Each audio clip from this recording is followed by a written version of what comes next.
Imagine holding a tiny, ancient coin in your hand, worn smooth by time, its edges softened by centuries of history. Now picture this. It's not just any coin. It's a Norse artifact minted over 1,000 years ago, and it wasn't found in Scandinavia or even Europe. It was discovered right here in the United States, buried in the soil of Maine. How did a Viking coin end up halfway across the world, centuries before Columbus ever set sail? This isn't just a curiosity, it's a mystery that shakes the foundations of what we thought we knew about early transatlantic contact. The so-called Maine Penny is more than a relic. It's a tantalizing clue, a whisper from the past that hints at a story far more incredible than most history books dare to tell. The moment this coin was unearthed in the late 1950s, it sparked debates among archaeologists, historians, and Viking enthusiasts alike. On one side, there are those who see it as undeniable proof that Norse explorers ventured further into North America than we ever realized, perhaps even establishing fleeting trade with indigenous peoples. On the other, skeptics argue it could be nothing more than a hoax or a misplacement, a random object that somehow found its way into the wrong archaeological layer. But the truth, it's stranger than fiction. The Maine Penny isn't just an outlier, it's part of a growing body of evidence that suggests the Vikings' reach was far more vast and their interactions with the New World far more complex than we've been led to believe. So what's the real story behind this enigmatic artifact? Over the next few minutes, we're going to retrace the steps of history, peeling back layers of myth and misconception to uncover how a single coin could rewrite the narrative of early American exploration. We'll explore the dramatic theories, the heated controversies, and the startling evidence that keeps this mystery alive. Whether you're a history buff, a skeptic, or just someone who loves a good puzzle, this journey into the unknown promises to challenge everything you thought you knew about the past. Strap in, because the tale of the Maine Penny is about to take you on a ride through time, betrayal, and the enduring allure of the unsolved.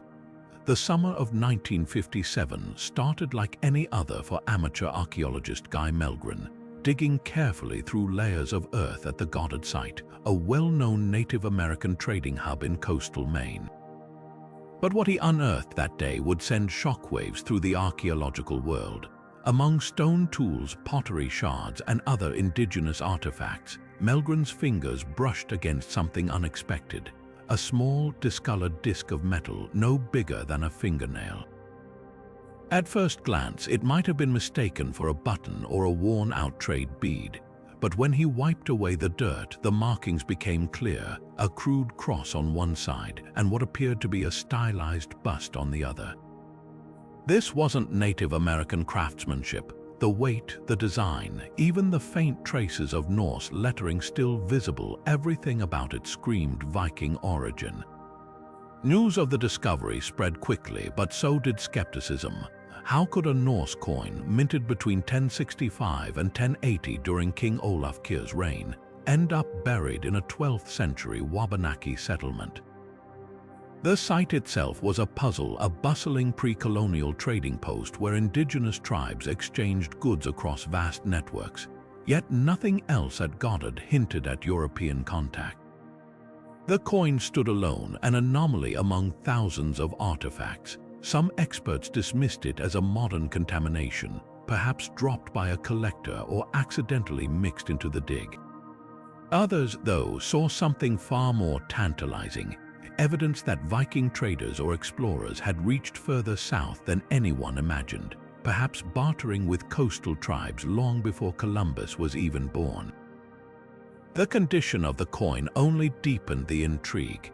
Unlike Viking relics found in Newfoundland, which often show signs of prolonged exposure or burial in Norse settlements, the Maine Penny was worn smooth not by weathering but by human hands. That suggested it had circulated for generations, passed from trader to trader, long after its original minting. Could it have traveled south through indigenous trade routes, moving from Labrador to Maine over centuries? Or was there a more direct connection, a forgotten voyage, a ship blown off course, or even a deliberate expedition we've yet to uncover? Mellgren himself wavered between excitement and caution, well aware that extraordinary claims require extraordinary evidence. But as decades passed, advanced testing confirmed the coin's authenticity. The metal composition matched Norse silver sources, and the design aligned perfectly with other coins from Olaf's reign. Yet the mystery only grew. If this was genuine, why was there no other trace of Vikings in Maine? No tools, no structures, no sagas mentioning such a journey. The Goddard Site offered no easy answers, just a single, silent coin, daring us to reconsider the boundaries of history. Barely larger than a modern dime, the Maine Penny is a humble yet mesmerizing artifact. Made of silver that has darkened with age, it measures just under an inch in diameter, small enough to slip unnoticed into a pouch or pocket, yet bearing the weight of an entire era.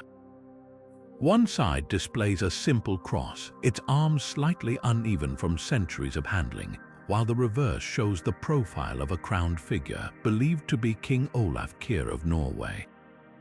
The details are worn but unmistakable: the stylized beard, the faint outline of a scepter, and around the edges, traces of Norse runes that once spelled out the king's name and title.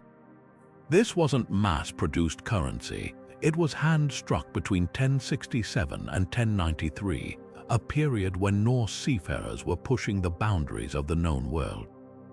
What makes the design particularly fascinating is its resemblance to other coins from Olaf's reign, minted in places like Trondheim or Oslo.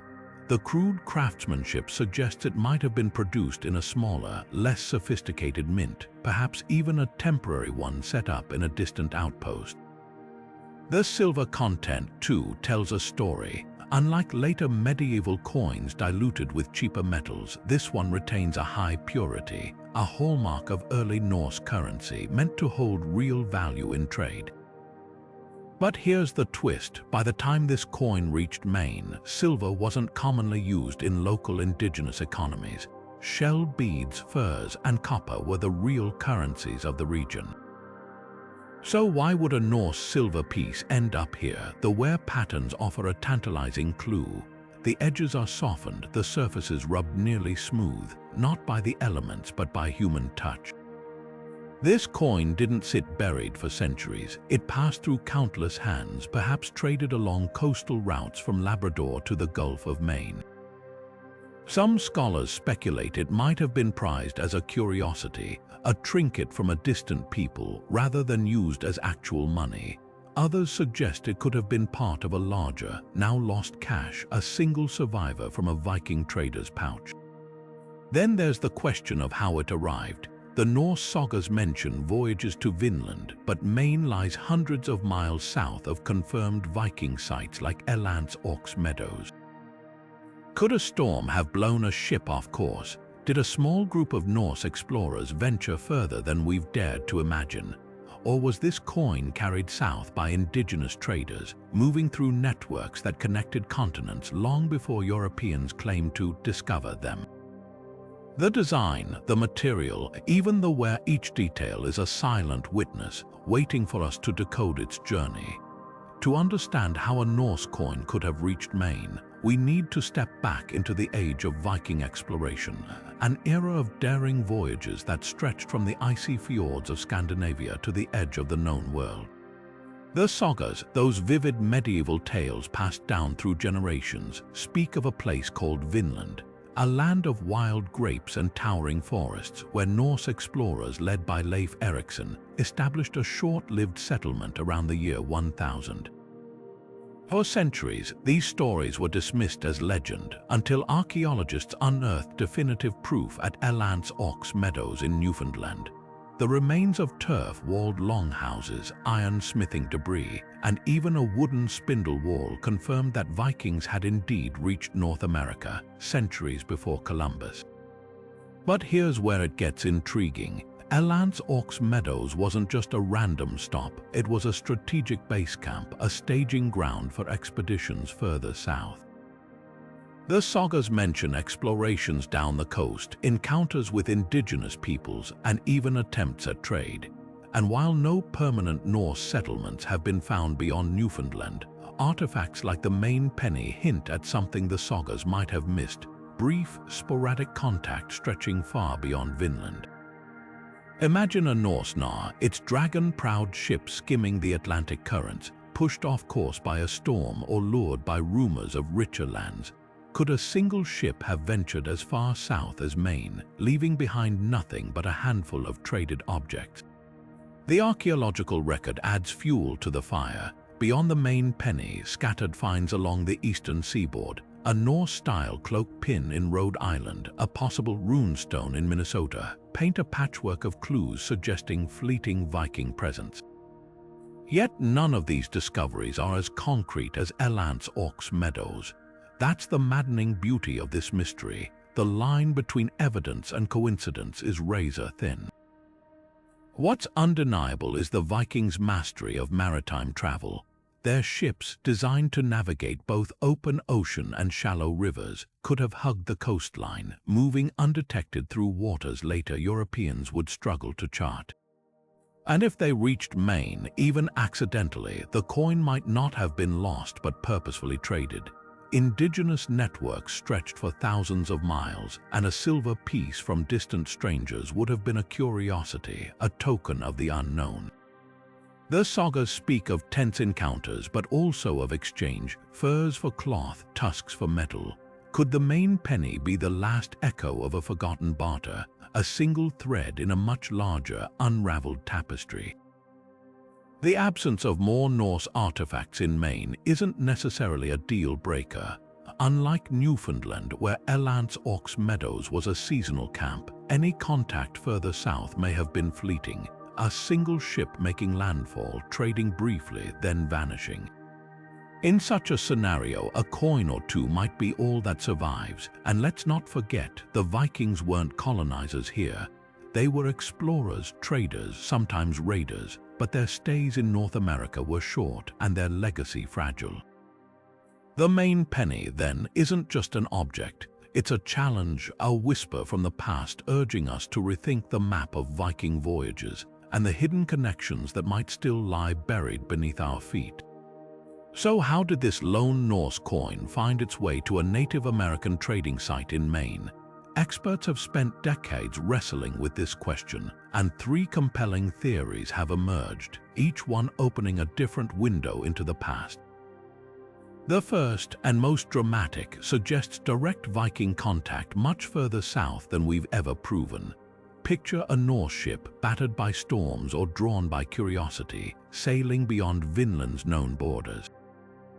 If even a single vessel reached the Gulf of Maine, its crew could have traded silver coins for local goods, leaving behind this tiny, unintended clue. But here's the catch: no other Viking artifacts have surfaced in the region, and the sagas make no mention of voyages that far south. Without more evidence, this theory remains tantalizing but unproven. A second possibility hinges on the vast indigenous trade networks that crisscrossed North America long before European colonization. Imagine this coin traveling hand to hand over generations, passed from Labrador's Inuit traders to the Wabanaki tribes of Maine. The Norse did interact with indigenous groups in Newfoundland. The sagas describe tense but occasionally friendly exchanges. A silver piece might have been traded as a curiosity, its original meaning forgotten as it moved south through networks spanning thousands of miles. This would explain why only one coin surfaced at the Goddard Site. It wasn't part of a Viking hoard, but a rare outlier in a sprawling web of indigenous commerce. Then there's the skeptic's favorite, the chance this coin arrived much later, perhaps carried by European fishermen or colonists as a keepsake. By the 15th or 16th century, Norse artifacts were already ancient relics. A sailor might have pocketed one as a souvenir, only to lose it during early contact with Maine's coastal tribes. It's even possible the coin was deliberately planted at the Goddard Site to create a sensation. But here's why this theory falters. Advanced testing confirms the penny was buried in layers dating to the 12th century, long before sustained European contact. Unless someone time-traveled to stash it there, this explanation doesn't quite fit. Each theory has its flaws, but the trade network hypothesis holds intriguing weight. We know indigenous peoples transported copper from the Great Lakes to the Atlantic coast and shells from the Gulf of Mexico to Canada. A Norse coin slipping into this system isn't just plausible, it's likely. Yet the absence of other Viking items still nags at historians.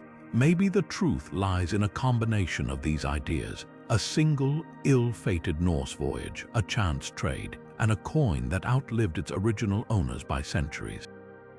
Until more evidence surfaces, the Maine penny remains a riddle wrapped in silver, proof that history's most fascinating stories often hide in the smallest details.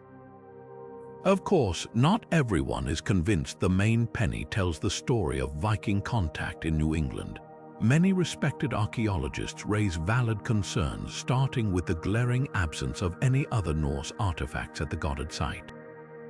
Think about it. If Vikings really made it to Maine, even briefly, wouldn't we expect more than a single coin, a broken tool, a piece of ship timber, even a trace of their distinctive ironworking, yet nothing else has surfaced? This coin sits alone, an island in a sea of indigenous artifacts, and that isolation makes some experts deeply suspicious. Then there's the haunting possibility of modern contamination. The coin was found in the 1950s, long before today's strict excavation standards. Could it have been dropped by a passing hiker or mixed into the soil during earlier, less careful digs? Skeptics point to cases like the infamous Kensington runestone, where amateur enthusiasts discovered artifacts that later turned out to be hoaxes.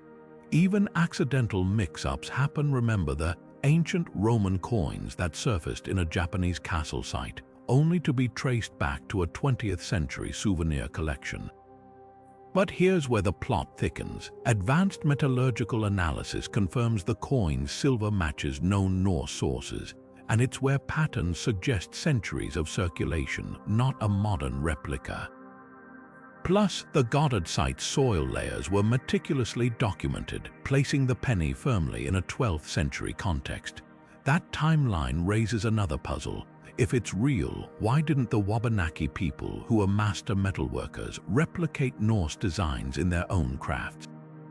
Their surviving copper and silver work shows no Viking influence whatsoever. Perhaps the most compelling counterargument comes from the nature of trade itself. Coastal indigenous networks were vast, stretching from the Arctic to the Gulf of Mexico. A single exotic item could travel incredible distances over generations. Think of seashells from Florida found in Great Lakes burial sites.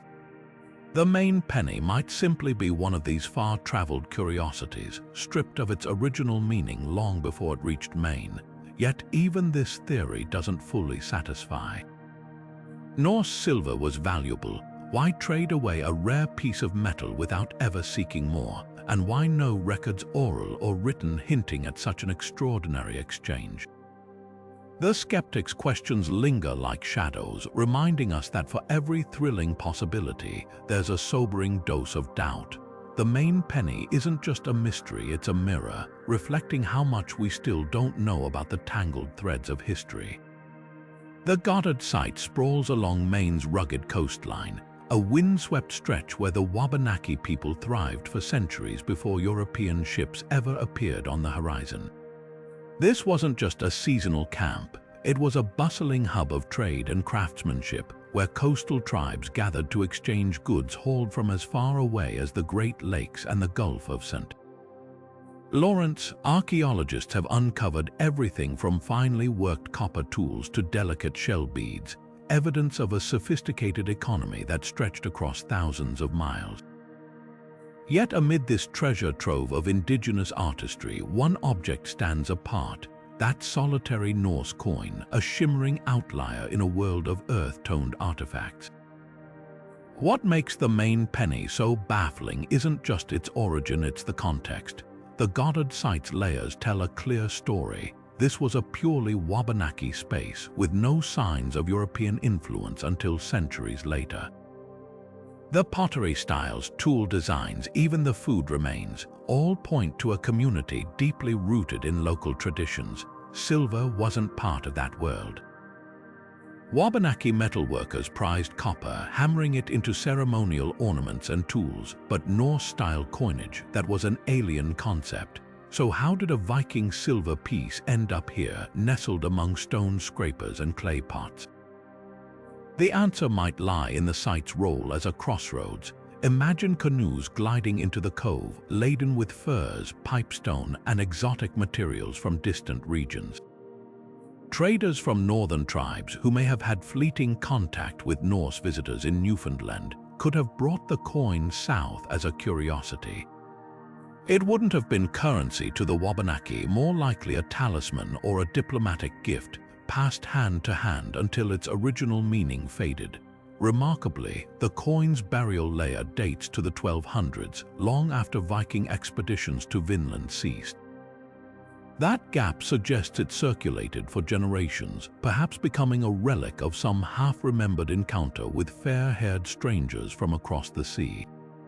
But here's the twist: if the Goddard Site was such a thriving trade center, why no other Norse objects? Not a single bead, nail, or splinter of Viking wood has surfaced there. That absence forces us to confront two possibilities. Either the coin arrived through an isolated, almost accidental chain of exchanges, a lone wanderer in the vast network of indigenous trade, or we're missing pieces of the puzzle. Could storms have driven a Norse ship far off course, leaving just enough time for a handful of trades before disaster struck? Or did the Wabanaki themselves, master navigators of the eastern woodlands, venture far enough north to encounter Viking outposts, bringing back this one tangible trace? The soil at Goddard holds other secrets too. Charred seeds and fish bones reveal a community adept at balancing marine harvests with seasonal agriculture. Post holes outline longhouses where extended families gathered, their walls hung with woven mats and smoked meats. This was a place of abundance and connection, where distant influences occasionally trickled in a shell from the Carolinas, a chunk of Ontario copper. Against this backdrop, the Maine Penny feels less like an impossibility and more like a whisper of something grander. Proof that even the most remote corners of the pre-colonial world were more interconnected than we ever imagined. Yet the coin's isolation still gnaws at historians. Without corroborating artifacts, it's like finding a single modern dollar bill in an ancient Roman villa, astonishing but frustratingly vague.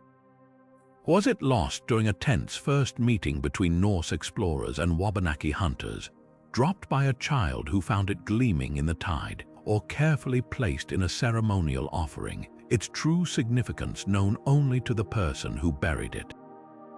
The Goddard Site refuses to give up easy answers. Instead, it offers us a choice: dismiss the coin as a fluke, or let it rewrite our understanding of how far and how strangely history's threads can stretch.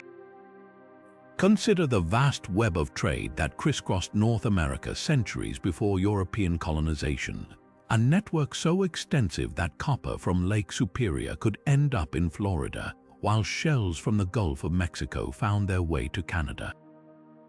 This was no haphazard exchange. It was a highly organized system, with goods traveling thousands of miles through intricate chains of barter and alliance.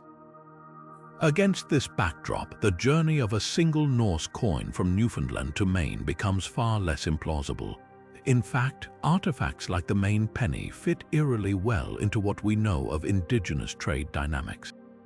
Take, for example, the Norse yarn discovered at the Meadows site, a fragment of spun fiber identical to those found in Greenland settlements. Though no Viking looms existed in Newfoundland, this yarn likely arrived through trade with the Thule people, ancestors of the Inuit, who are known to interact with Norse settlers. Then there's the copper. Indigenous traders in the Arctic were already working with metal centuries before European contact, crafting tools and ornaments from naturally occurring deposits. Archaeologists have traced Arctic copper artifacts as far south as the Great Lakes, proof that prized materials could traverse astonishing distances. A silver coin, rare and gleaming, would have been irresistible in such networks, not as currency, but as a curiosity. Imagine a Norse trader handing it to a Dorset hunter in exchange for furs. From there, it might pass to a Beothuk intermediary, then southward through Wabanaki hands, each exchange blurring its origin until it became just another strange treasure in a vast continental marketplace. The absence of other Viking items in Maine doesn't disprove this theory. It underscores how trade filtered objects, fragile or utilitarian goods like iron nails or wooden tools, would have been used up or discarded long before reaching distant hubs. But a coin, small, durable, and visually striking, it had staying power. Similar patterns appear elsewhere, like the Venetian glass beads excavated at pre-Columbian sites in Alaska, evidence of Eurasian goods trickling across the Bering Strait via indigenous routes long before Marco Polo's travels.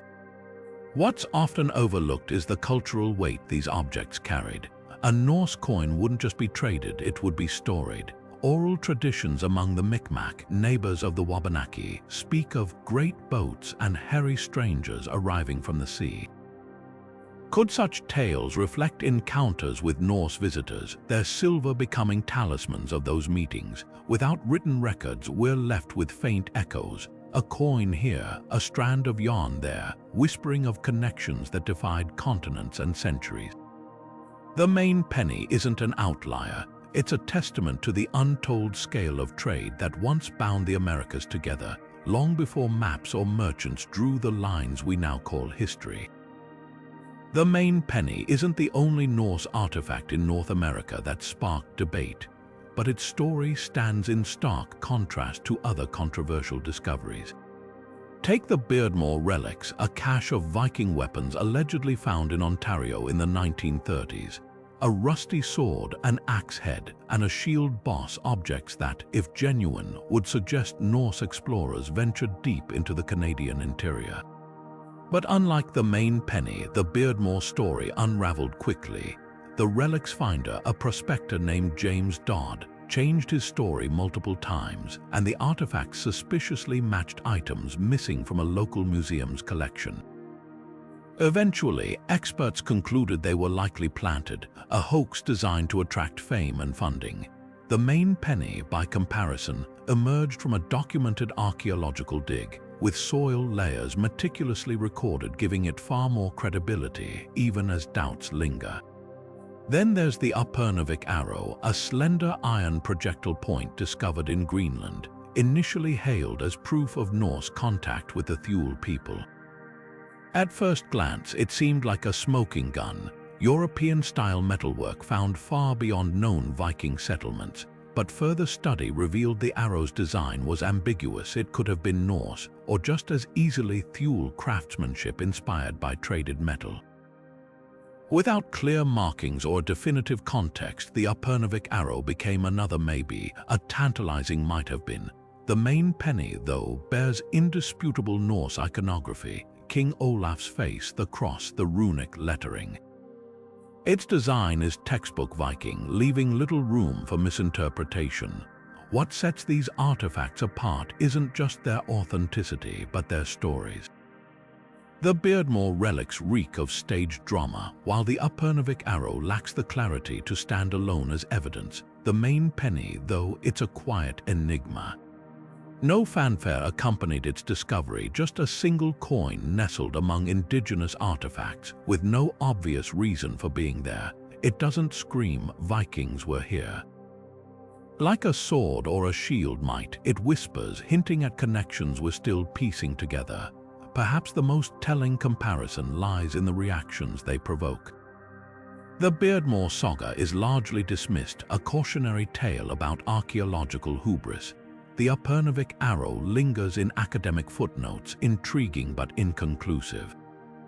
The Maine Penny, though, refuses to be ignored. It's too well documented to dismiss as a hoax, too out of place to shrug off as coincidence. Even skeptics admit it's genuine. The debate isn't about the coin itself, but how it got there. That's what makes it so compelling. It's not a question of, is this real, but what does this mean? And that question stretches beyond archaeology into deeper territory. The Beardmore and Upernavik finds, for all their controversy, fit neatly into existing narratives. Norse explorers pushing boundaries, interacting with indigenous peoples. The Maine Penny disrupts that narrative, suggesting either a voyage far beyond recorded limits or a trade network more vast than we'd imagined. It doesn't just challenge what we know, it asks us to reconsider how we know it. One final contrast lies in their cultural weight. The Beardmore relics, once exposed as likely fakes, became a punchline. The Upernavik arrow faded into obscurity. But the Maine Penny, it's become a symbol of history's unanswered questions, of the gaps in our understanding, of the thrill that comes with holding a mystery in your hand. It reminds us that sometimes the smallest artifacts carry the heaviest questions. History is littered with objects that seem to rewrite the past until they didn't. The world of Viking archaeology is no stranger to dramatic claims that later crumble under scrutiny. One of the most infamous examples, the Kensington runestone. Found in Minnesota in 1898, this slab of rock bore strange markings that were quickly declared ancient Norse runes. The inscription told of a band of Viking explorers who supposedly ventured deep into North America in the 1400s, centuries before Columbus. Newspapers hailed it as proof of a forgotten Norse expedition, and for decades debates raged, but closer examination revealed problems. The runes didn't match known Viking script styles. The grammar was oddly modern, and the stone's discovery story had more holes than a fishing net. By the mid-20th century, most experts dismissed it as a clever hoax, likely carved by a Swedish immigrant with a flair for drama. Then there's the Vinland map, a centuries-old parchment that surfaced in the 1950s, depicting what looked like Viking settlements in North America. Hailed as a medieval treasure, it was even displayed at the Smithsonian, but scientific testing told a different story. The ink contained titanium dioxide, a compound not used in pigments until the 20th century. The ancient map was a modern fake, likely created to cash in on Viking fever.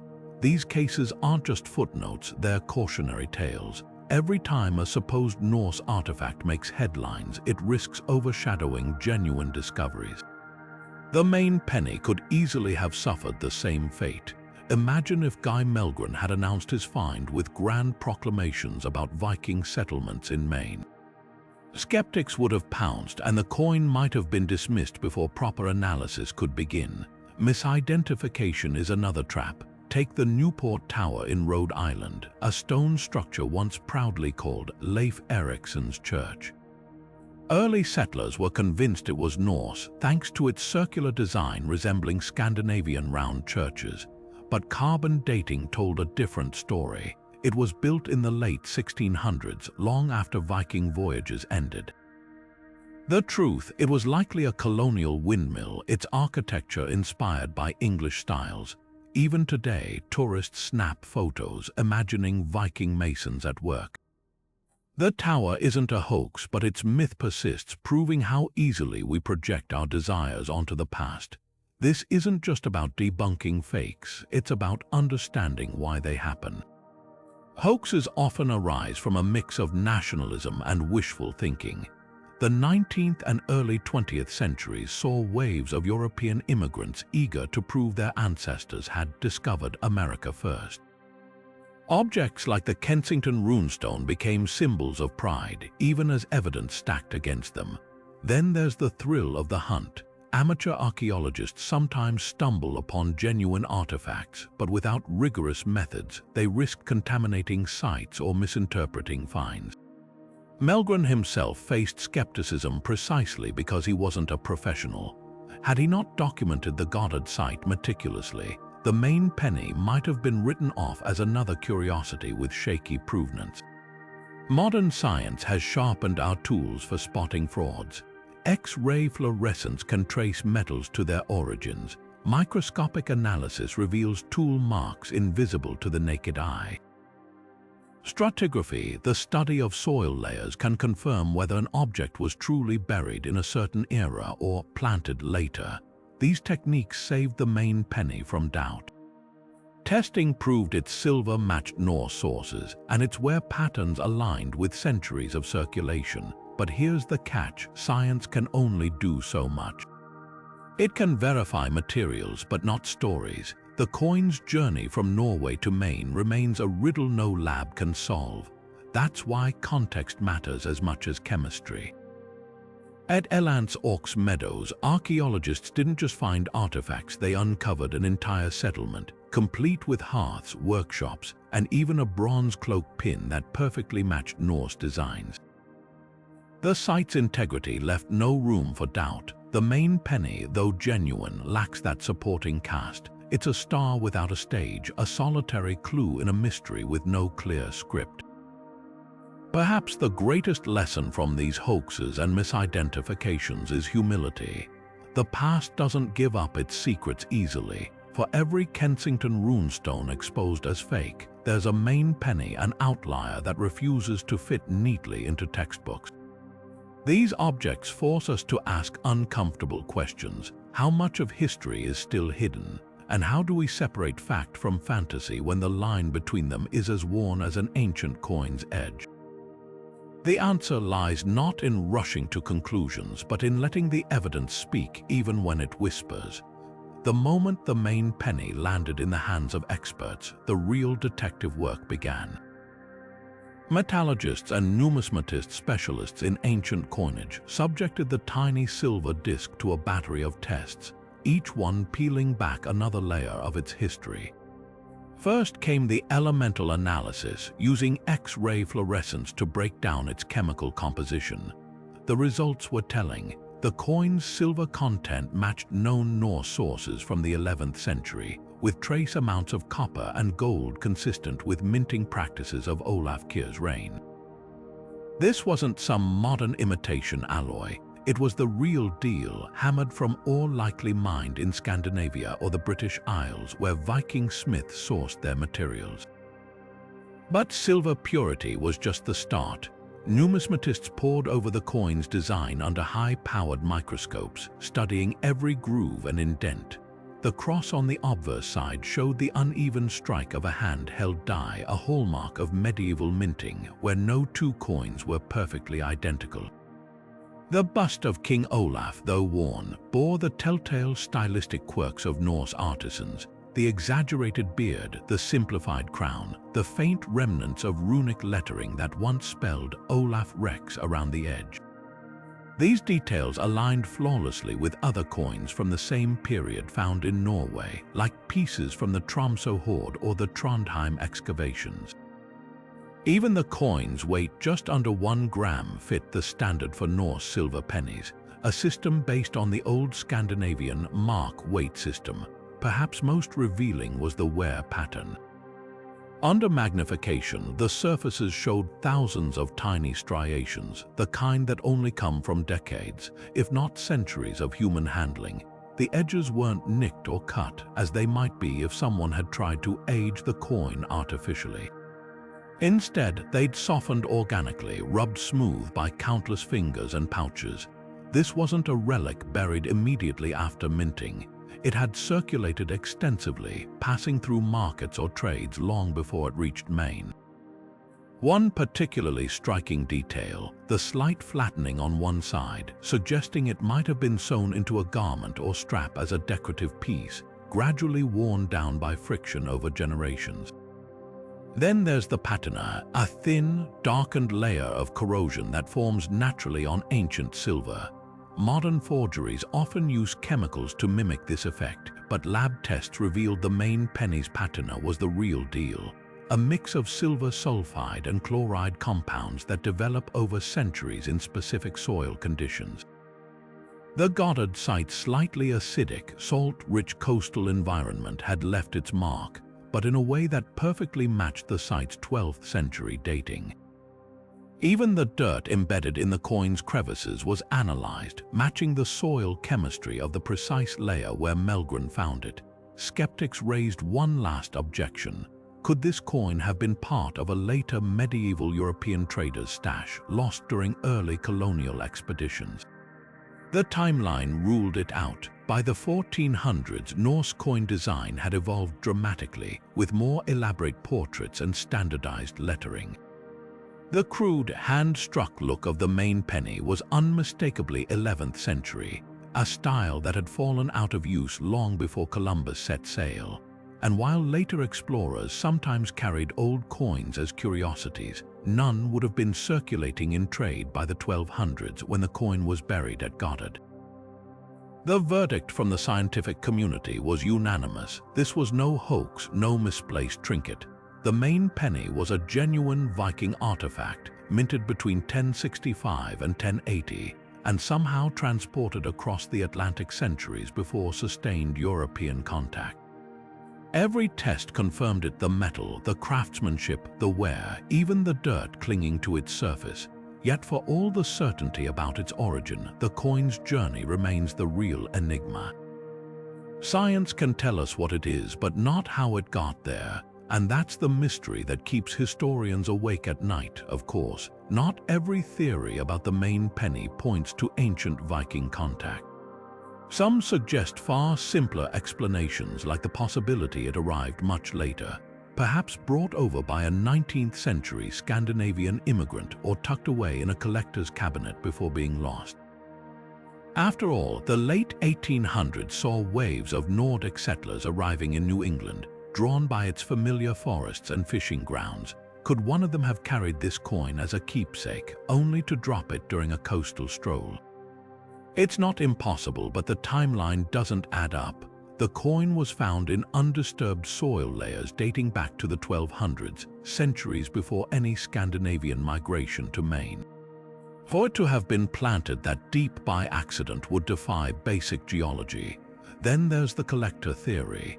The 18 and 1900s were golden ages of antiquarianism, with wealthy hobbyists amassing curiosities from around the world. Maybe a treasure hunter digging at the Goddard Site in the early 20th century accidentally left the coin behind. But here's the catch: the site showed no signs of modern disturbance before Mellgren's excavation. No telltale shovel marks, no 19th century debris, just pristine, stratified layers of indigenous artifacts. Even if a collector had dropped it, the coin's advanced wear and patina don't match something that spent a few decades in a display case. This thing had centuries of circulation under its belt before it ever touched Maine's soil. A more creative but equally shaky idea ties the coin to early European fishermen. By the 1500s, Basque and Portuguese crews were working the Grand Banks off Newfoundland, drying their catches onshore. Could a Norse coin have circulated among them as a lucky charm or trade piece, eventually making its way south? The problem: those fishermen didn't reach Maine until the 1600s, and the Goddard Site was abandoned by then. Soil analysis confirms the penny was buried 300 years earlier, long before any European fishermen could have lost it. The wildest fringe theory that the coin was part of a secret Viking hoard, deliberately hidden by modern treasure hunters to throw off archaeologists. But hoarders don't bury single coins, they stash dozens, even hundreds. And why choose an indigenous site with no other Norse material? It's a plot twist straight out of a pulp novel, but the evidence refuses to cooperate. Every scientific test, from the silver's composition to the soil's chemistry, points to an authentic medieval context. What makes these alternative explanations so tantalizing is their simplicity. They don't require rewriting history or imagining lost Viking voyages, but simplicity isn't always truth. The Maine penny's wear, its burial layer, even the absence of modern contaminants, all point to a far older, far stranger journey. Maybe that's why this little coin captivates us. It refuses to fit neatly into any box, whether academic or outlandish. It's a puzzle that dares us to think bigger, to consider that history's edges might be frayed with possibilities we've yet to unravel. The Maine Penny has captured imaginations far beyond academic circles, becoming something of a celebrity in pop culture, a tiny silver ambassador from the Viking Age. It starred in documentaries like PBS's Nova and the History Channel's Vikings Unearthed, where it's often held up as the smoking gun of pre-Columbian contact. But these appearances rarely linger on the coin's scientific backstory. Instead, they lean into its drama, the close-ups of its worn cross, the ominous music swelling as narrators ask, could this rewrite history? That sensational framing isn't accidental. The coin's mystery makes it irresistible to storytellers, a physical prop in the grand debate over who discovered America first. Books have amplified its legend too.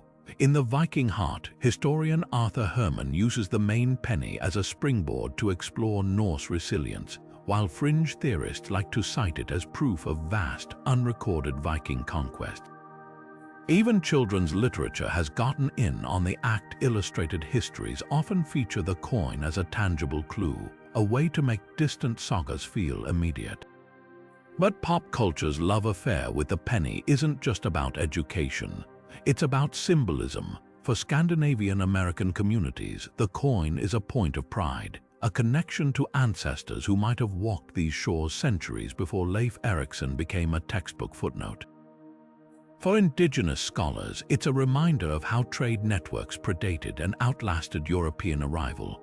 The coin's real cultural power, though, lies in the debates it fuels. Online forums bristle with theories. Was it part of a doomed expedition, a trader's lucky charm? The comment sections under Maine Penny videos are battlegrounds where amateur historians clash over soil layers and silver alloys. Reddit threads dissect every micro-scratch while TikTok creators spin wild tales of time-traveling Norsemen. This isn't just chatter, it's modern myth-making. The penny's ambiguity lets people project their own narratives onto it, turning an archaeological find into a Rorschach test for how we view the past. Even museums can't resist its allure. When the Maine State Museum displays the coin, they pair it with a simple label, authentic Norse, context unknown. That tantalizing uncertainty draws crowds. Visitors press close to the case, squinting at the tiny relic as if it might suddenly confess its secrets. Meanwhile, replicas sell briskly in gift shops, tiny pieces of mystery you can hold in your palm. The penny's journey from a quiet Wabanaki trading post to a cultural icon says as much about us as it does about the Vikings. We're drawn to gaps in history, to the idea that a single object can overturn everything. The Maine Penny hasn't rewritten the textbooks yet, but in the arena of popular imagination, it's already won. Dr. Patricia Sutherland, an archaeologist who spent years studying Norse artifacts in the Arctic, leans toward cautious optimism when it comes to the Maine Penny. It's not an isolated fluke, she explains, pointing to her own discoveries of Norse yarn and wooden tally sticks in indigenous sites far beyond Eland's Orcs Meadows. We've underestimated the extent of Norse indigenous trade networks. A single coin might seem insignificant, but when you find it alongside evidence of other long-distance exchanges, it starts to fit a larger pattern. She compares it to tracing a single thread in a tapestry pulled gently, and more connections emerge. Not everyone shares her confidence. Dr. Douglas Bolander, a specialist in Viking settlements, remains skeptical. Extraordinary claims require extraordinary evidence, he counters. One coin doesn't make a colony. Without structural remains, tools, or corroborating saga accounts, we're left with a tantalizing what-if-not proof. He raises a practical point. If Norse explorers reached Maine, why no shipwrecks, no burials, no traces of their distinctive ironworking? A penny can travel in a pouch. A civilization leaves footprints. Indigenous scholars offer another perspective. Professor Darren Runninghorse, a Micmac historian, emphasizes the sophistication of pre-contact trade routes. Copper from Lake Superior, shells from the Gulf, these weren't random exchanges. They were part of a continent-wide system that moved goods thousands of miles. A Norse coin slipping into that network isn't just plausible, it's likely. He cautions against framing the discussion solely around European presence, though. The real story isn't whether Vikings got here first. It's how indigenous peoples interacted with foreign objects, absorbing them, repurposing them, sometimes rejecting them entirely. Dr. Birgitta Wallace, who helped excavate Elance Ork's Meadows, strikes a balance. The penny is genuine, that's not in dispute, but interpreting its journey. She sketches a scenario where a Norse trader might have gifted it to a Thule hunter in Labrador, only for it to ripple south through generations of exchanges. Think of it like a euro coin turning up in rural Alaska today. It doesn't mean Europeans settled there, just that objects can travel further than the people who carried them. The debate takes a sharper turn with Dr. Richard Hall, a numismatist who studied thousands of medieval coins. He highlights an odd detail. Norse pennies like this were often cut into halves or quarters for small transactions. This one's intact. That suggests it wasn't used as currency in Maine, maybe kept as a curiosity or even a ceremonial object. He points to similar finds in Iceland where whole coins were sewn onto clothing as ornaments.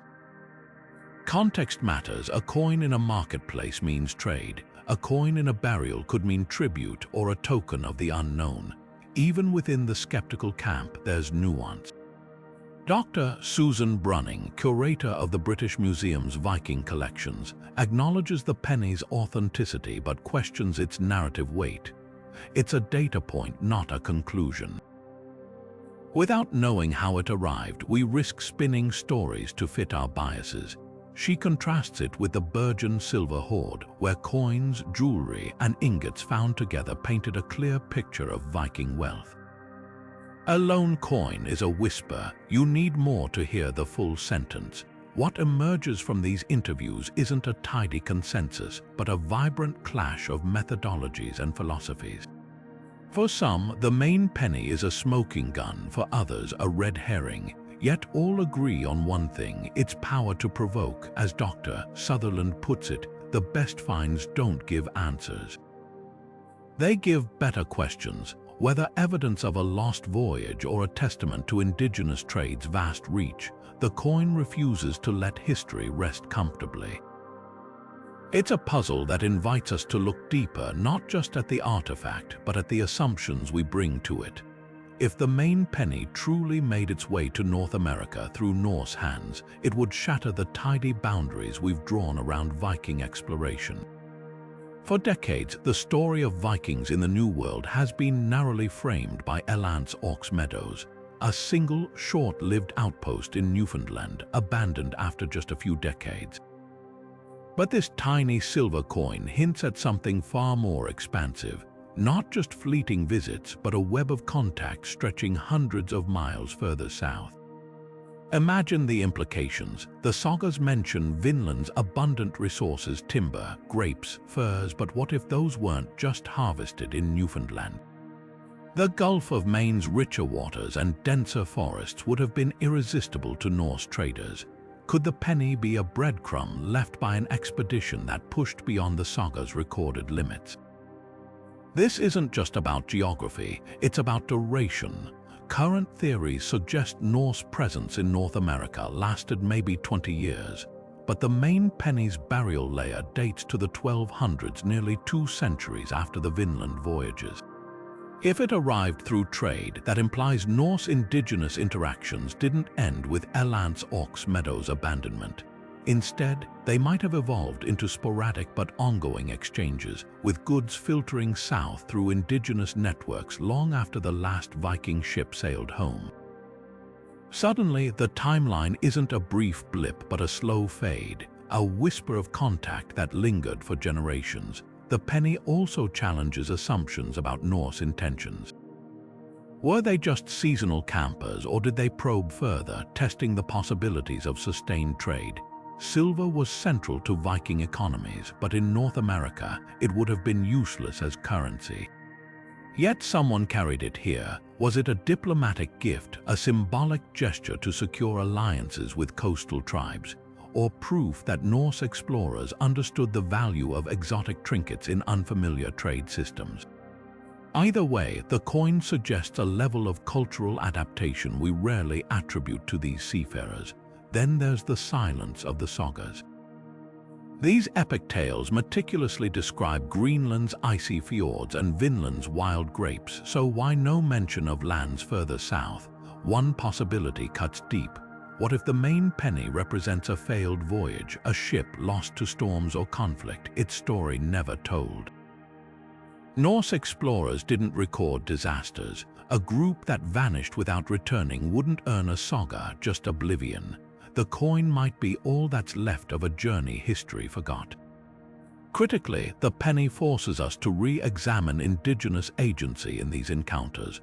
We often frame Viking exploration as one-sided Europeans discovering passive shores. But if the coin traveled through native trade routes, it underscores how indigenous peoples controlled access to their lands. A Norse trader couldn't just march inland. He'd need permission, intermediaries, and knowledge of local protocols. The pennies where marks suggested passed through many hands, each transfer a negotiation between cultures. This wasn't a Viking conquest, it was a fragile, negotiated presence, shaped as much by native strategies as by Norse ambition. The biggest twist, the Maine Penny might not be unique. Archaeologists have debated other out-of-place artifacts, a Norse-style iron blade in Wisconsin, a rune stone in Minnesota, though none with the penny's credibility. If even one of these were confirmed, a pattern would emerge, not random shipwrecks but deliberate exploration. Until then, the coin stands alone, a solitary clue that the Viking Age in America was messier, wider, and far more intriguing than we've dared to imagine. It's not just rewriting history, it's inviting us to question why we ever thought the story was simple to begin with. Long before European ships dotted the horizon, the Wabanaki people wove intricate trade routes along the northeastern coastline, a living web of exchange that stretched from the Arctic to the Carolinas. Their oral traditions speak of distant shores and foreign goods passing hand to hand, carried in birchbark canoes along waterways they knew as intimately as their own breath. When the Maine Penny surfaced at the Goddard Site, it didn't just puzzle archaeologists, it echoed stories Wabanaki elders had shared for generations. Tales of strange objects appearing from the north, traded through networks so vast that their origins blurred like fog on the tide. Chief Mildred Neptune, a Penobscot historian, recounts one such story passed down through her family. We speak of a time when our ancestors received curious things from the northern people's metal that gleamed like ice, cloth woven unlike any we made. These weren't gifts from gods, but from other hands far away. She pauses, considering the coin. To us, it wasn't about who made it first. It was about how it traveled, whose pockets it warmed, whose stories it carried before it slept in the earth. This perspective flips the script on the Maine Penny debate. Rather than fixating on Viking voyages, it centers indigenous agency, the Wabanaki as active participants in a continental trading system that could seamlessly absorb exotic objects without European intermediaries. Archaeologist Dr. Bonnie Newsom, a member of the Penobscot Nation, points to material evidence supporting these oral accounts. We've found copper from Michigan in Maine shell heaps, pipestone from Minnesota in maritime burials. A single silver piece moving south isn't an anomaly, it's business as usual for peoples who'd mastered long-distance exchange. She notes how Wabanaki artisans would have valued the coin not as currency but as raw material. Imagine a metalsmith receiving this strange silver disc. They might have hammered it into beads or pendants, transforming it into something that fit their world. The fact that the penny remained intact, though, suggests another possibility, that it was kept whole as a curiosity or talisman, its foreignness giving it special significance. The timing of its burial offers another clue.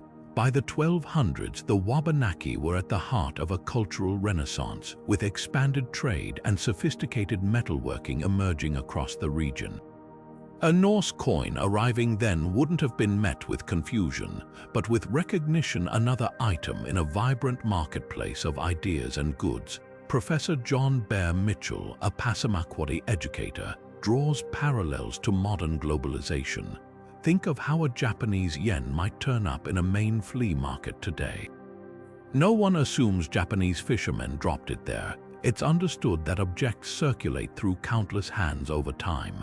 Yet some elders caution against assuming the coin's journey was purely economic.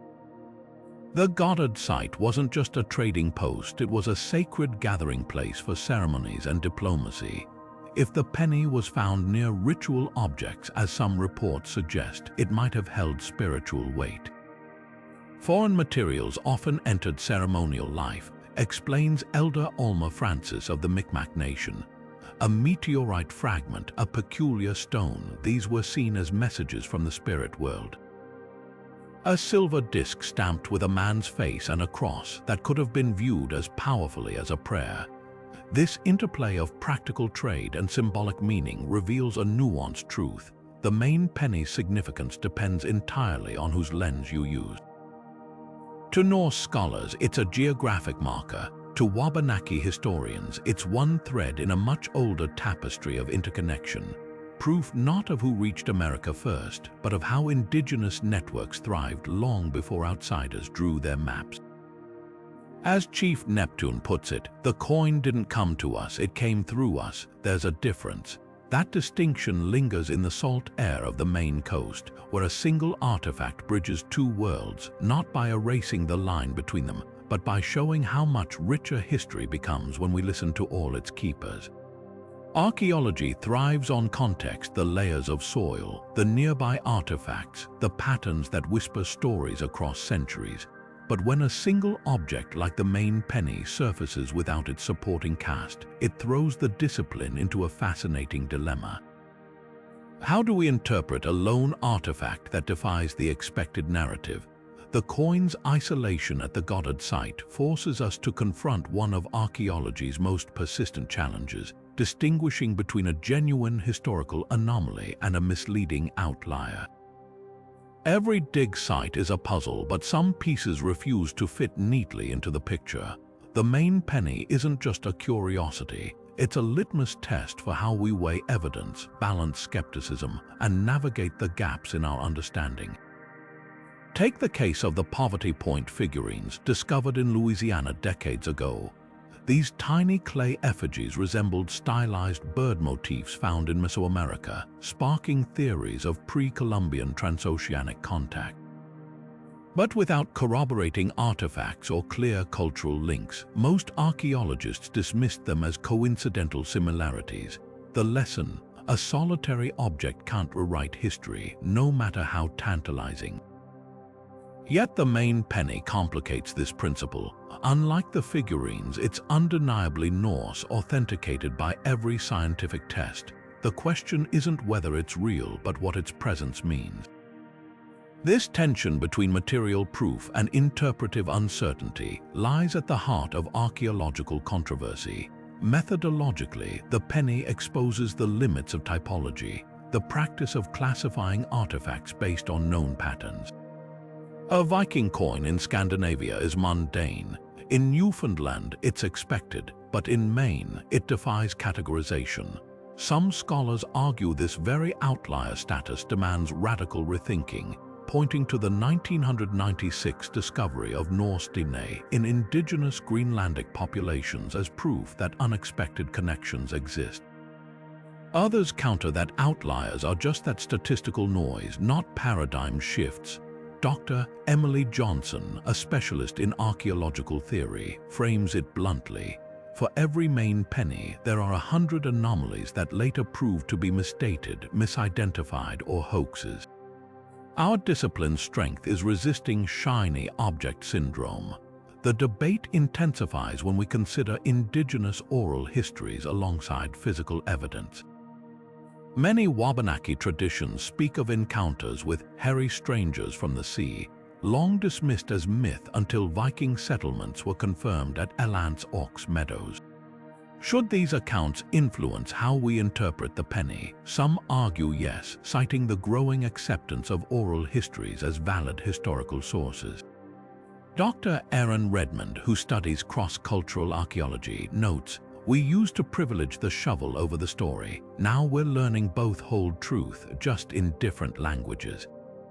But purists insist material evidence must stand alone, wary of conflating legend with fact. Then there's the reproducibility problem. Science demands that findings be replicable, yet artifacts like the Maine Penny are, by definition, singular. No amount of digging at the Goddard Site has yielded a second Norse object. This absence fuels skepticism, much like the ongoing disputes over the Vinland map or the Bat Creek stone artifacts hailed as breakthroughs by some, derided as hoaxes by others. The penny's defenders counter that absence of proof isn't proof of absence, pointing to the 1980s discovery of Norse settlements in Greenland's far north, sites once deemed too remote to exist. Archaeology is littered with impossible finds that later became textbooks, reminds Dr. Ingrid Sorensen. Perhaps the most contentious issue is assigning agency. Traditional narratives frame the penny as evidence of Norse exploration, but recent scholarship flips the script, asking how indigenous peoples might have actively acquired or repurposed it. Dr. Elijah Turner, a Micmac archaeologist, challenges the passive imagery. Why assume a Viking dropped it? Coastal tribes were master mariners. Could they have retrieved it from a shipwreck, traded for it during a northern voyage?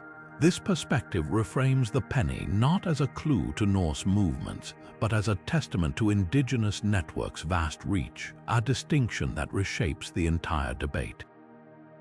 At its core, the Maine Penny controversy mirrors archaeology's eternal balancing act, when to let evidence speak and when to acknowledge its silence. It's a discipline built on fragments, where the loudest stories often come from the quietest objects. The coin's power lies not in the answers it provides, but in the questions it forces us to ask about methodology, about bias, and about the stories we're willing to hear when history whispers instead of shouts. The story of Norse exploration in North America begins not with dramatic landfalls or grand conquests, but with a slow, relentless push westward from the icy fjords of Greenland. Around the year 985, Eric the Red, exiled from Iceland for murder, established the first permanent Norse settlement on Greenland's rugged coast. His son, Leif Erikson, would take that momentum even further. Around the year 1000, sailing west from Greenland, Leif and his crew made landfall in a place they called Vinland, a region now identified as Newfoundland's northern tip.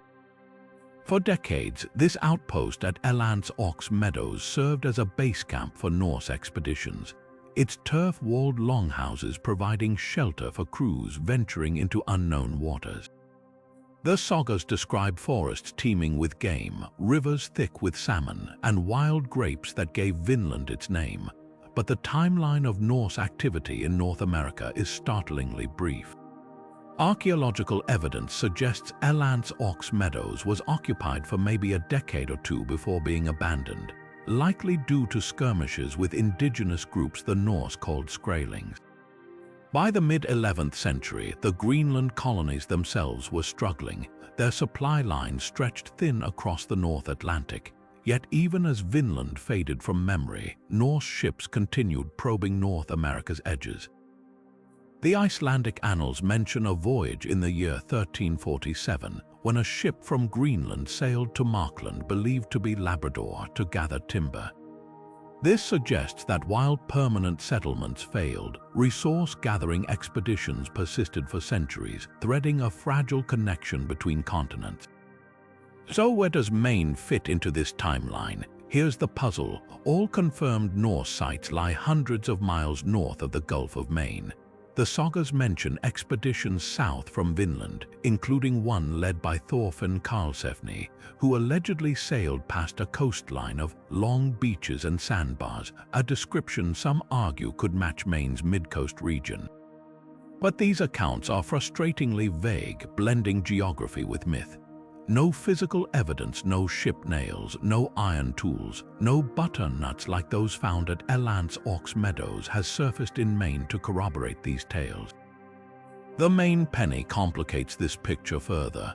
Dated to between 1065 and 1080, it was buried at the Goddard Site around the 1200 centuries after Vinland's abandonment. If it arrived through direct Norse contact, it implies a later, unrecorded voyage far beyond established routes. More likely, it journeyed south through indigenous trade networks, passing through generations of hands before reaching Wabanaki lands. This would mirror the movement of other exotic materials like Great Lakes copper found in Arctic sites. Contrast this with firm evidence further north. At Elance Ox Meadows, archaeologists uncovered a bronze cloak pin, a soapstone spindle whorl, and iron slag from smithing, artifacts that paint a clear portrait of Norse life. Even the butternuts found there tell a story. They don't grow in Newfoundland, meaning the Norse must have traveled at least as far south as New Brunswick to gather them. Yet no such trail leads to Maine. The penny remains an outlier, a single spark in the darkness hinting at possibilities just beyond our grasp. The broader context reveals just how fragile Norse footholds in North America were. Greenland's colonies clung to survival until the mid-15th century, their demise hastened by climate change, isolation, and conflicts with the Thule people. By the time Columbus sailed, the Norse Atlantic Empire had crumbled, its North American ventures reduced to half-remembered sagas. Against this backdrop, the Maine Penny feels like a message in a bottle tossed from a ship we can't quite see, carrying a story we're still learning to read. Whether it marks an undiscovered chapter or simply the far ripple of known journeys, it reminds us that history's map always has edges waiting to be redrawn. Picture this silver disc slipping from a Norse trader's pouch in a bustling Scandinavian marketplace around 1070. Minted during King Olaf Kyrre's reign, it might have crossed the North Sea with a merchant bound for England, where Viking silver flowed freely in Anglo-Saxon towns. From there, its journey grows murkier. One theory suggests it hitched a ride on a Nar, a sturdy Norse cargo ship venturing west to Greenland's struggling colonies. These outposts, desperate for timber and iron, regularly sent expeditions to the forests of Labrador. If the coin made it aboard one of those ships, it could have landed in the hands of a Dorset hunter in exchange for furs, beginning a slow southern drift through indigenous trade networks. But waterways tell another story. Coastal tribes like the Micmac and Beothuk navigated the Gulf of St. Lawrence in sleek canoes, carrying copper from the Great Lakes and walrus ivory from the Arctic. A silver penny, gleaming and foreign, would have been a prized curiosity light enough to paddle southward, passing from village to village along routes that connected Newfoundland's rocky coves to Maine's sheltered inlets. The Wabanaki master metalsmiths might have kept it whole precisely because of its strangeness, its cross and crowned face whispering of distant lands. Then there's the storm scenario. Norse sagas brim with tales of ships blown off course like the saga of Bjarni Herjolfsson, who stumbled upon North America after losing his way en route to Greenland. Could a single vessel laden with trade goods have been driven southward by gales, scattering its contents along the coast? A coin lost overboard near Maine's tidal estuaries might have washed ashore, only to be found by a Wabanaki gatherer who pocketed it as a trinket from the sea. But perhaps the most provocative route involves deliberate exploration. The sagas mention Norse venturing beyond Vinland's borders, like Thorfinn Karlsefni's expedition, which allegedly sailed past long beaches that some scholars argue could describe Maine's midcoast. If a ship anchored briefly to trade or repair damage, the penny might have changed hands directly, its journey ending abruptly when buried for safekeeping or as an offering to unknown spirits. Each path raises thorny questions. Trade networks explain the coin's isolation, but not why no other Norse artifacts surfaced in Maine. A storm-driven voyage accounts for its presence but leaves no wreckage. Direct contact fits the timeline but clashes with sagas that never mention lands so far south. The Penny's Ware offers the only real clue. Smoothed by centuries of handling, it clearly passed through many hands. Whether those hands belonged to Norse explorers, Thule middlemen, or Wabanaki traders, their stories are lost to time, leaving only this tiny, stubborn witness to a journey we're still piecing together. Modern archaeology wields an arsenal of cutting-edge tools to dissect the past, yet even the most advanced techniques struggle to pin down the Maine Penny's elusive story. Stratigraphy, the study of soil layers, should have been the first key. When excavators documented the coin's position 12 inches down in undisturbed midden layers at the Goddard Site, it seemed to lock it into the 1200s. But stratigraphy has limits. Coastal erosion, burrowing animals, or even ancient human activity can subtly shift objects vertically over centuries, blurring the timeline. Without other Norse artifacts in the same layer, the coin floats in contextual isolation, like a single page torn from a manuscript. Radiocarbon dating can't directly test the coin itself. Silver doesn't decay, but it could analyze organic material buried alongside it. Charred seeds or shellfish shells from the same soil layer were dated to between 1150 and 1230, consistent with Wabanaki occupation. Yet this creates a paradox. The penny was minted a century earlier. That gap implies it circulated for generations before burial, slipping through trade networks like a ghost. New techniques like optically stimulated luminescence, which measures when sediments last saw sunlight, might someday clarify if the soil around the coin was truly undisturbed. But for now, the dating only deepens the enigma. Metallurgical analysis has been more revealing. X-ray fluorescence spectrometry broke the silver's chemical fingerprint, matching Norse sources from Norway's Trøndelag region. Trace elements like gold and bismuth act as geographic breadcrumbs, confirming its medieval European origin. But here's the catch: these tests can't trace the route it took to Maine. Portable XRF devices might someday scan coastal sites for matching metal signatures, hunting for lost Norse trading posts. Until then, the penny's journey remains a blank map.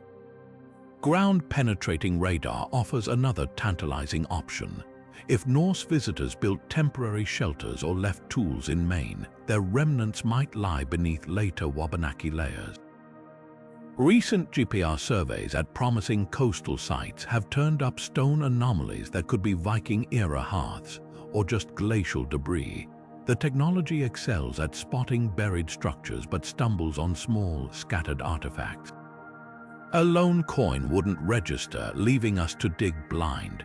The real limitation isn't technology, it's scale. To confirm Viking presence, archaeologists need patterns, clusters of nails, butchered animal bones with Norse knife marks, or distinctive textile fragments. The Maine Penny is a solitary data point in a sea of indigenous material culture. Modern isotope analysis of human remains could theoretically detect Norse settlers. Their bones carry distinct chemical signatures from a grain-heavy Scandinavian diet. But no such burials exist in Maine, and the penny itself can't speak to who carried it. Perhaps the most promising tool is one that doesn't rely on physical evidence at all: digital modeling of ocean currents and wind patterns. By simulating 11th century sailing routes, researchers have shown that Norse knarrs could reach Maine in just 3 weeks from Newfoundland if caught in the right Gulf Stream eddies. These models don't prove it happened, but they strip away the argument that it was impossible. In the end, the Maine Penny frustrates because it defies archaeology's golden rule: context is king. No technique can yet reveal whether a Viking dropped it, a Micmac trader pocketed it, or storm winds blew it ashore. It's a whisper in a language we're still learning to hear, a single pixel in a much larger and still blurry historical image. Until another artifact steps forward to keep it company, this silver disc will linger in the realm of tantalizing maybes, reminding us that some mysteries resist even science's sharpest tools. There's something about the Vikings that electrifies our imagination. their dragon-prowed ships slicing through icy waves, their sagas whispering of distant shores, their very name conjuring images of warriors and explorers who dared the unknown. The Maine Penny isn't just an artifact, it's a lightning rod for this fascination, a tangible link to a people we've mythologized as the ultimate adventurers. Part of its grip on the public stems from a deeper, almost primal narrative, the idea of being first. For centuries, history books declared Columbus the discoverer of America, a claim that crumbled when Elance Orc's Meadows proved Vikings had beaten him by 500 years. Now, this tiny coin threatens to push that timeline even further, hinting that Norse footprints might have stretched deeper into the continent than we ever dreamed. But why does who got here first matter so much? It's more than academic bragging rights. It taps into a cultural obsession with origin stories. Vikings represent a romantic counterpoint to later European colonizers, fierce but noble, expansionist yet independent.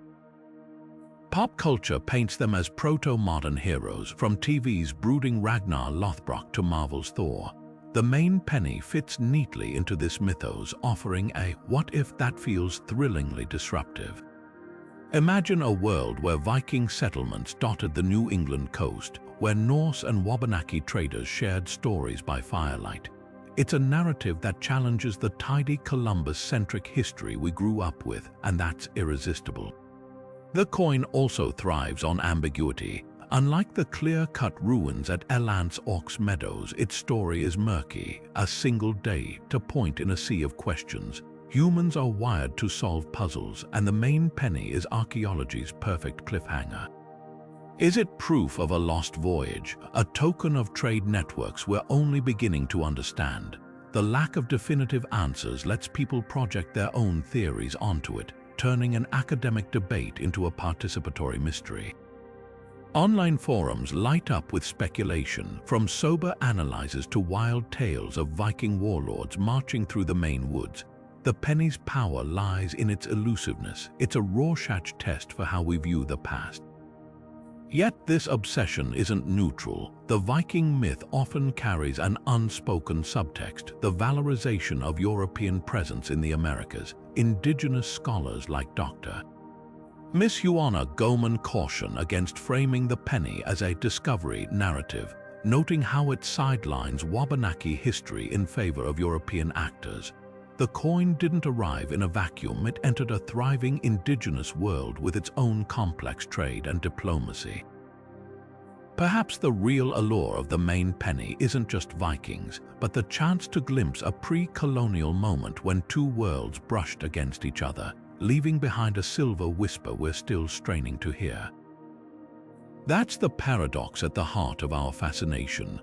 The coin is both a relic and a mirror, reflecting back our own desires about identity, exploration, and the tangled roots of history.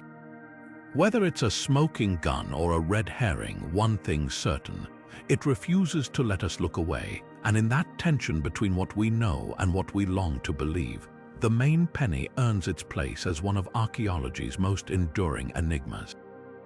Today, the Maine Penny rests in a climate-controlled display case at the Maine State Museum in Augusta, its dimpled silver surface illuminated under carefully calibrated lights.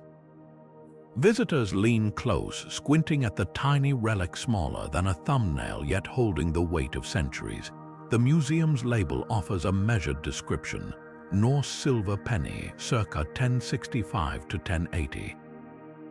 Found at the Goddard Site, 1200s, no fanfare, no sweeping claims, just the facts presented with quiet dignity, but the simplicity belies the storm of debate surrounding it.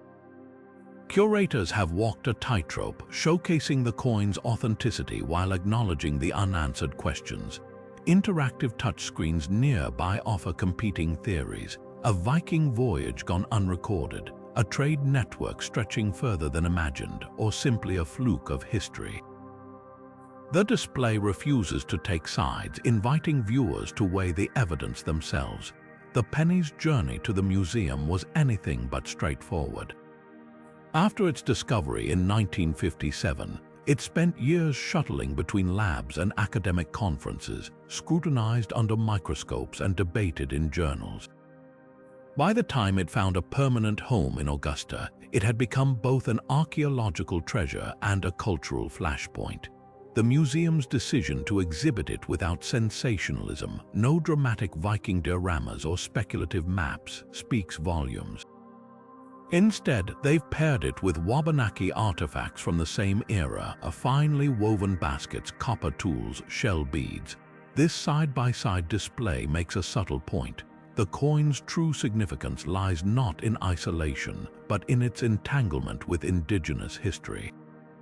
Special exhibitions have occasionally pulled the penny into the spotlight. In 2016, it traveled to the Smithsonian for a blockbuster show on Viking exploration, displayed alongside weapons from Elance Ox Meadows and a reconstructed longship. The contrast was striking, the grandeur of axes and sailcloth against this humble, worn disc. Critics argued the loan risked overstating the penny's importance, but supporters countered that context matters. Seeing it beside confirmed Norse artifacts underscored its authenticity, even as its provenance remained mysterious.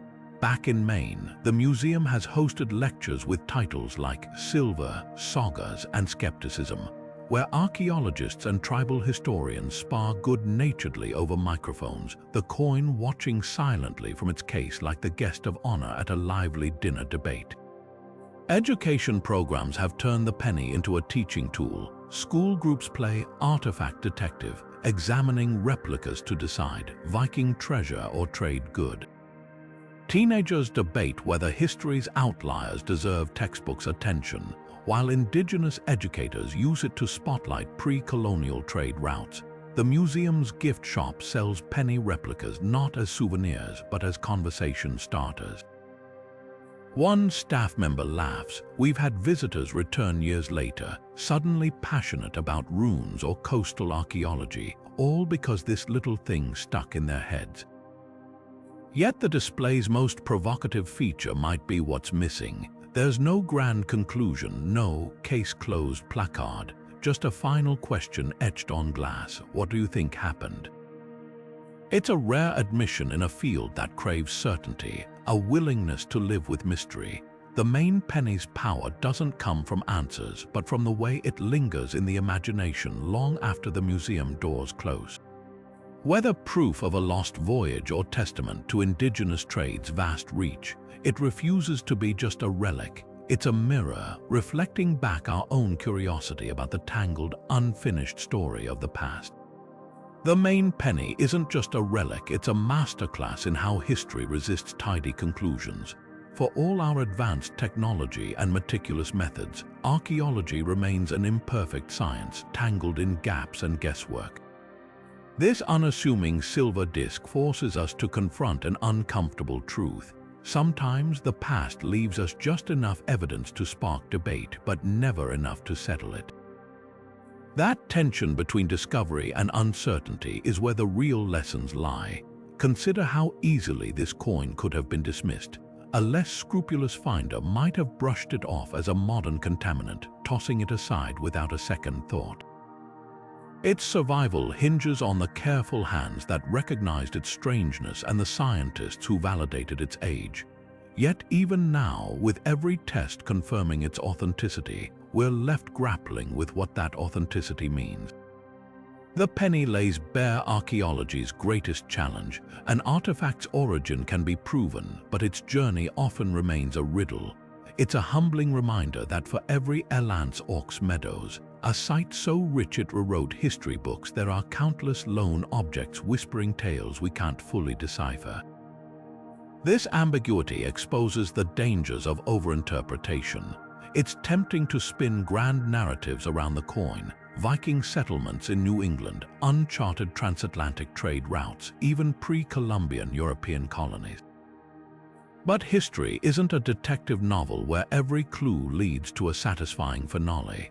The penny could just as easily be a footnote, a quirky accident of commerce, nothing more. Archaeology's discipline lies in resisting the lure of spectacle, in acknowledging that some mysteries weren't meant to be solved. The same scientific rigor that confirmed the coin's Norse origin also prevents us from inflating its significance without corroborating evidence. Yet the penny also teaches us about history's fluidity. For centuries, Viking presence in North America was dismissed as legend until a single dig in Newfoundland turned myth into fact. The Maine Penny dangles the possibility that other impossible stories might still surface, waiting for the right artifact or technology to bring them to light. It's a caution against dogmatism, a reminder that history is always provisional, reshaped by each new discovery. What seems settled today might be upended tomorrow by a farmer's plow or a storm-exposed shoreline. Perhaps most importantly, the coin underscores whose voices get prioritized in these debates. For decades, discussions fixated on whether Vikings reached Maine, often sidelining the Wabanaki people who literally held the coin in their hands. The penny's true power lies in bridging these narratives, forcing us to ask not just how did Vikings get here, but what did indigenous communities make of this object? It's a lesson in perspective. History isn't just about who dropped an artifact, but who kept it, traded it, and ultimately buried it. In the end, the Maine Penny's greatest gift isn't answers, it's humility. It sits at the intersection of certainty and mystery, proof that the past is messier, more intriguing, and more collaborative than our textbooks often allow. Every scratch on its surface is a silent challenge to keep searching, yes, but also to sit comfortably with the unknown, because sometimes the most profound lessons come not from solving a puzzle, but from learning how to hold its pieces lightly. The lingering mystery of the Maine Penny isn't just about where it came from. It's about all the ways it might have gotten there. Picture a Norse trader dropping it during a tense exchange with Wabanaki hunters along the rocky coastline. Or envision a Micmac traveler centuries later pulling it from a pouch to barter for shellfish at the bustling Goddard Site. Then there's the unsettling possibility that it was never supposed to be there at all, that some 19th century collector accidentally let it slip from his pocket while poking around the ancient shell heaps. Each scenario spins the coin's story in a radically different direction, yet none can be proven beyond doubt. Take the Viking theory. If Norse explorers did sail as far south as Maine, why leave behind only this fragile silver disc? Where are the iron nails, the broken tools, the telltale signs of a camp? The sagas mention hostile encounters with indigenous groups. Could a fleeing crew have abandoned precious cargo, leaving this one coin to outlive them?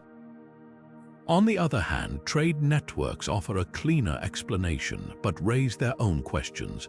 The Wabanaki were master metalsmiths, yet they left no marks on the penny, no drill holes for a necklace, no hammering into beads. Was it kept pristine as a curiosity, or did it simply not stay in one place long enough to be altered? The hoax angle can't be dismissed entirely either. The 19th century saw amateur archaeologists salting sites with fake artifacts to attract fame or funding.